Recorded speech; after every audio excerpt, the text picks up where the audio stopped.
April 22ஆம் தேதி புதன்கிழமை நாளைய தினம் வளர்பிறை சஷ்டி விரதம். அதுவும் சித்திரை மாதத்தில் வரக்கூடிய சஷ்டி விரதம். ஒரே ஒரு கைப்பிடி அளவுக்கு பச்சை பயிறு, ஒரே ஒரு ஜாதிக்காய் இருந்தாலே போதும். உங்களுடைய அதிரடியான பணவரவை நீங்க பூர்த்தி பண்ணிக்க முடியும். அது என்ன வழிபாட்டு முறைன்னு பார்க்கறதுக்கு முன்னாடி, நம்மளுடைய வீடியோஸ இப்பதான் ஃபர்ஸ்ட் டைம் பார்க்குறீங்க அப்படின்னா, மறக்காம சப்ஸ்கிரைப் பண்ணிக்கோங்க. தொடர்ந்து இது மாதிரியான அப்டேட்ட தெரிஞ்சுக்கிறதுக்கு, பக்கத்துல உள்ள நோட்டிஃபிகேஷன் பெல்ல ஆன் பண்ணிட்டு, ஆல் அப்படிங்கிறத செலக்ட் பண்ணிக்கோங்க. இப்ப பச்சை பயிறு, ஜாதிக்காய் வச்சு என்ன பரிகாரம் செய்ய போறோம் அப்படிங்கிறத பத்தி தெளிவா தெரிஞ்சுக்கலாம். ஒரு மாதத்துல வரக்கூடிய வளர்பிறை சஷ்டி விரதம் ரொம்பவுமே முக்கியமான விரதம்.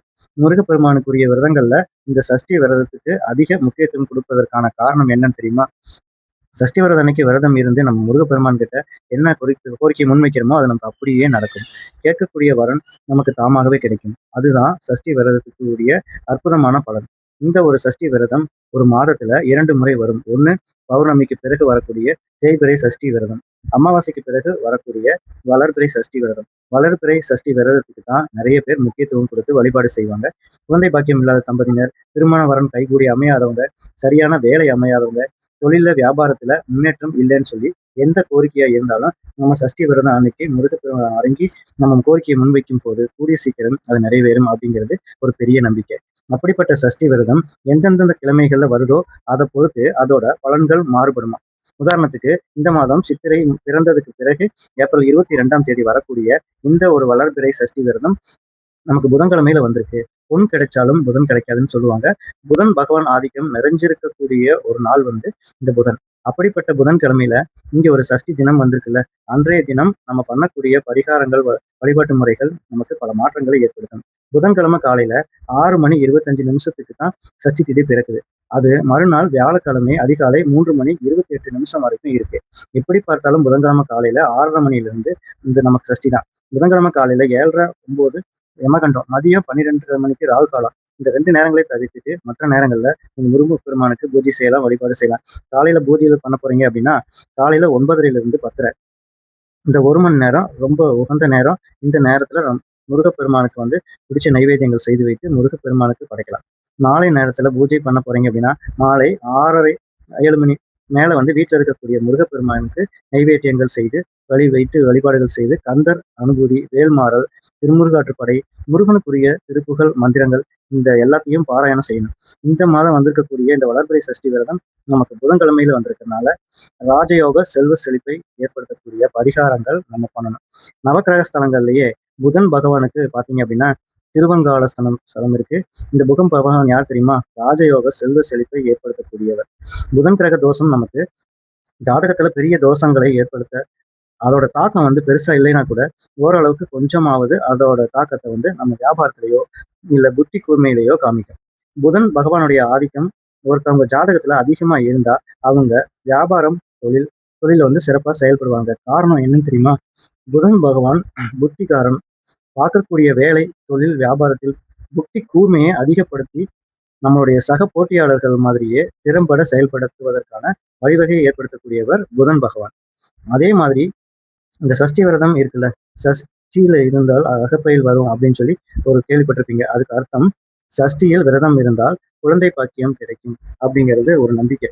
இப்படி இரண்டையும் சேரக்கூடிய இந்த நேரம் இருக்குல்ல, புதன்கிழமை ஏப்ரல் 22ஆம் தேதி அன்றைய தினம் இப்போ நம்ம சொல்லக்கூடிய இந்த பரிகாரங்களுக்கு ஒரு 5 நிமிஷம் செலவு பண்ணி பண்ணுங்க. முதல்ல உங்களுக்கு தேவையான பொருட்கள் என்னன்னு கேட்டீங்க அப்படின்னா ஒரே ஒரு கைப்பிடி அளவுக்கு பச்சை பயிறு. இந்த இடத்துல நாம ஏன் பச்சை பயிறு எடுத்திருக்கோம் அப்படின்னு சொல்லி கேள்வி நிறைய பேருக்கு வரும். நம்மளுடைய பதிவுகளை தொடர்ச்சியா பார்க்குறவங்களுக்கு தான் தெரியும். பச்சை பயிறு அப்படிங்கிறது புதன் பகவானுக்கு உரிய தானியம். திருவங்கால ஸ்தலத்துக்கு போகும்போது அங்க 18 எண்ணிக்கையில பச்சை பயிறு தீபத்துல வச்சு ஏத்த சொல்லுவாங்க. காரணம் ராஜயோக செல்வ செழிப்பு ஏற்படணும். புதன் கிரக தோஷத்தினால நம்ம திருமணம் தள்ளிட்டே போகுது, குழந்தை பாக்கியம் கிடைக்கல, புதன் வந்து பலவீனமா இருக்காரு அப்படிங்கிற பட்சத்துல இந்த பச்சை நைவேத்தியத்தை போடலாம். வியாபாரத்துல முன்னேற்றம் கிடைக்கணும், குழந்தைகளோட கல்வி மேம்படணும், உங்களோட பசங்க உங்களுக்கு மகனுக்கோ மகளுக்கோ நல்ல வேலை கிடைக்கணும். இது மாதிரி எந்த ஒரு விஷயமாக இருந்தாலும் அதுக்கு புதன் பகவான் ஆதிக்கம் ரொம்ப முக்கியம். சரி, அடுத்ததா ஒரே ஒரு துண்டு ஜாதிக்காய். இந்த ஜாதிக்காய் அப்படிங்கிறது நாட்டு மருந்து கடையில, சூப்பர் மார்க்கெட்லயுமே ரொம்ப எளிதாகவே கிடைக்கும். வசீகரத்தோட இன்னொரு பெயர் தான் இந்த இந்த ஜாதிக்காய் தான். ஜாதிக்காய் ஒரு சாதாரணமான பொருள் கிடையாது. ஆன்மீகத்திலையும் சரி, உடல் நன்மைக்காகவும் சரி, எக்கச்சக்கமான விஷயங்களுக்கு இந்த ஜாதிக்காயை பயன்படுத்துறாங்க. ஆன்மீக ரீதியா வீட்டுல நல்ல சக்தி அதாவது பாசிட்டிவ் எனர்ஜி அதிகரிக்கக்கூடிய நம்பிக்கை இது ஏற்படுத்தும். பண வரவு, செல்வ வளம் அதிகரிப்பதற்காகவும் இந்த ஜாதிக்காயை பயன்படுத்து. கண் திருஷ்டி, எதிர்மறை ஆற்றலை குறைக்கக்கூடிய பரிகாரங்கள்ல அதிகமா பயன்படுத்துறாங்களாம். ஜாதிக்காய நம்ம பயன்படுத்தக்கூடிய பணப்பை அப்படின்னா பீரோல வைக்கிறதன் மூலியமா பணம் நம்ம வீட்டிலேயே நிரந்தரமா தங்கும். ஏன் தெரியுமா? ஜாதிக்காய்க்கு வசீகரத்தன்மை அதிகமாக இருக்கு. இன்னொரு பக்கம் ஜாதிக்காய் லக்ஷ்மி கடாட்சம் பொருந்தியதுன்னு ஒரு மிகப்பெரிய நம்பிக்கையும் இருக்குதான். பணப்பெட்டியில வைக்கிறதும் போது தேவையற்ற செலவுகள் குறையுமாக, சேமிப்பு அதிகமாகும். நம்ம வீட்டோட வரவேற்புல சிறிதா கிண்ணத்துல ஜாதிக்காயை வைக்கிறது மூலியமா நம்ம வீட்டுல சுத்தி இருக்கக்கூடிய எல்லா விதமான எதிர்மறை ஆற்றல்களையும் அது உள்வாங்கி சில குறிப்பிட்ட பரிகாரங்கள்ல ஜாதிக்காயில கையில வச்சுட்டு நம்ம மந்திரங்களை சொல்லும்போது அது ஒரு வசீகர நன்மையை ஏற்படுத்தும்.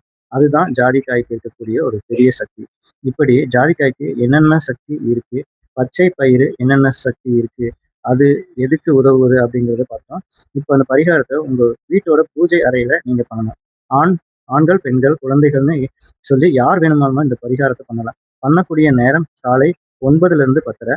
அதை விட்டீங்க அப்படின்னா மாலை 6, 7 மணிக்கு மேல பண்ணலாம். முதல்ல வீட்ல பூஜை அறையோட விளக்கெல்லாம் ஏத்தி வச்சுட்டு, சஷ்டி விரதத்துக்கான பூஜையெல்லாம் முடிச்சிருங்க. ஒரு வேளை உங்க வீட்ல முருகனுடைய வேல் இருந்துச்சு அப்படின்னா, அந்த வேலுக்கு அபிஷேகம் பண்றது, முருகனுடைய திருச்சிலைக்கு அபிஷேகம் பண்றது, முடிஞ்சா பஞ்சாமிர்தம் தயார் செய்து படைக்கணும். சஷ்டி விரதம் அன்னைக்கு பஞ்சாமிர்தம் தயார் செஞ்சு படைச்சிருங்க. அதுக்கப்புறமா சிறிய கிண்ணத்திலயோ, இல்ல இப்ப நீங்க வீடியோல பார்க்குற மாதிரி ஒரு சிறிய அகல் விளக்குலயோ பச்சை பயிரை நிரப்பி வச்சு, அதுக்கு மேல ஒரே ஒரு ஜாதி காய வைக்கணும். இந்த 2 அமைப்பையும் உங்க வீட்டோட பூஜை அறையில முருகப்பெருமான் பாதத்துல வைக்கணும். இந்த 2 பொருட்களும் சேரும்போது அதோட மகிமை பன்மடங்காக பெருகும். நம்ம முன்னாடியே சொல்லியிருக்கோம், பச்சை பயிறு ராஜயோக செல்வ செழிப்பை ஏற்படுத்தக்கூடிய புகவான் பகவானுக்கு உரிய தானியமாகும். ஜாதிக்காய் அப்படிங்கிறது பணம் சம்பந்தப்பட்ட பணத்தை வசியம் பண்ணக்கூடிய கெட்ட சக்திகளை நீக்கக்கூடிய ஒரு நல்ல சக்தியை அதிகப்படுத்தக்கூடிய ஒரு வசீகர பொருள். இந்த இரண்டையும் சேரக்கூடிய இந்த அமைப்பு சித்திரை மாதத்துல இருக்குல்ல, அதாவது இந்த பராபர ஒரு வருடத்தோட முதல் மாதம்.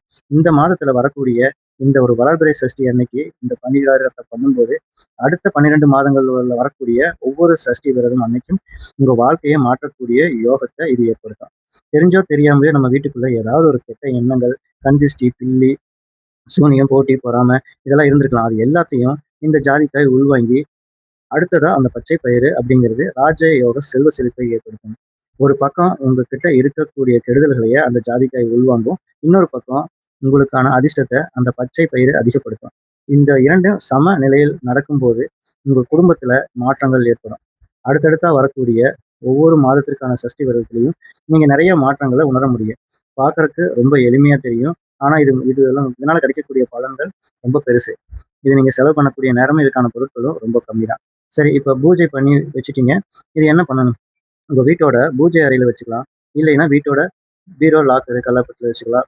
2, 3 மாதத்துக்கு ஒரு முறை மட்டும் அத அப்படியே எடுத்து தண்ணீல விட்டுட்டு, ஒருவேளை 2, 3 மாதங்களுக்கு பிறகு எந்த நாள்ல புதன்கிழமை சஷ்டி வருதோ